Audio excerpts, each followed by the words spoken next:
მოგესალმებით მეგობრებო, გუშინ ვიდეოს სახით პატა ბურჭულაძემ გაავრცელა ინფორმაცია, რომ მას ურჩიენ და გამოთქვა აზრი სექტემბერში, რომ ჩატარდეს არჩევნები. არჩევნები, რომელსაც ჩაატარებს ხალხი და რომელსაც ჩაატარებს საზოგადოება და პოლიტიკური პარტიები. და მინდა გავიხსენო ერთი რამ, რომ 90 წელი იყო სექტემბრის თვეში ჩატარდა ეროვნული კონგრესის არჩევნები, ეს იყო კომუნისტების ხელისუფლების პერიოდში და მოხერხდა, რასაც მოყვა შემდეგ ოქტომბერში, უკვე 28 ოქტომბერს ისტორიული არჩევნები და ზვიადის ხელისუფლებაში მოსვლა და ის იმდენი ხმით მოვიდა და ისეთი ლეგიტიმაცია მიიღო, რომ ეროვნულ კონგრესმა აზრი დაკარგა, თან შიგნით მოხდა განხეთქილება, იარაღის როლა, რამაც გამოიწვია მისი უფუნქციო დარჩენა და საერთოდ გაუქმება.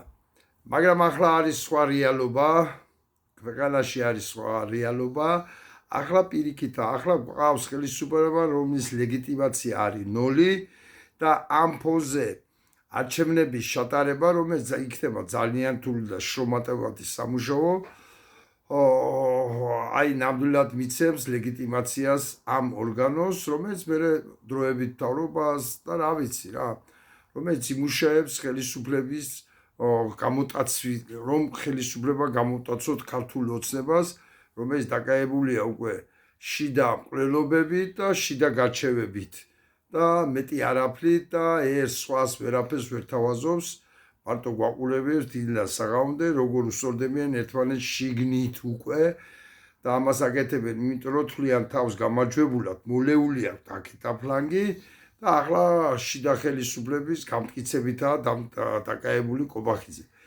აი ამ ფონზე ამის გაკეთებას ნამდვილად თვლის საჭირო და ყველაფერს რო თავი დავანებთ და ისე მინდა პატა ბურჭულაძეს ურჩიო, რომ არსებობენ ადამიანები, ცოცხალი ადამიანები მაგ ქვეყანაში, ახლა ყველას ნამდვილად ვერ ჩამოვვლი, მაგრამ ვინც ამ ეროვნული კონგრესის არჩევნები ორგანიზება გაუკეთა და ჩაატარა, ბოლო ეს ირაკლი წერეთელი იქნება, ირინა სარიშვილი იქნება თუ თამიკო ჩხეიძე იქნება თუ სხვებს ბოდიშუხთი, ახლა ყველას ვერ ჩამოვთვლი და შეიძლება ვინმე გამომჩეს.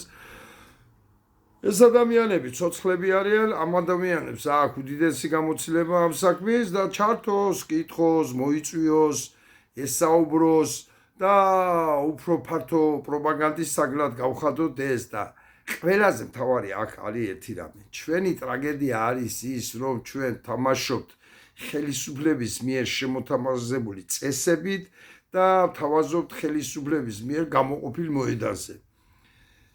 და ეს თუ არ დავამთავრეთ და ჩვენ თუ არ დავიწყეთ უკვე წესების და თამაშის წესების შეთავაზება ხელისუფლებისთვის და ჩვენი მოედნის გამონახვა, რომლიდანაც ვეთამაშებით ხელისუფლებას, მანამდე ჩვენ ვიქნებით სულ წაგებული, აბსოლუტურად სულ ვიქნებით წაგებული, ამიტომ ახალი იდეის გაჟღერება და ახალი იდეის ხორცშესმა ნამდვილად გამოიწვევს ეფექტს და ნამდვილად გამოიწვევს ისედაც დასუსტებულს და უკვე შიგნით მებრძოლი ქართული ოცნების დამარცხებას.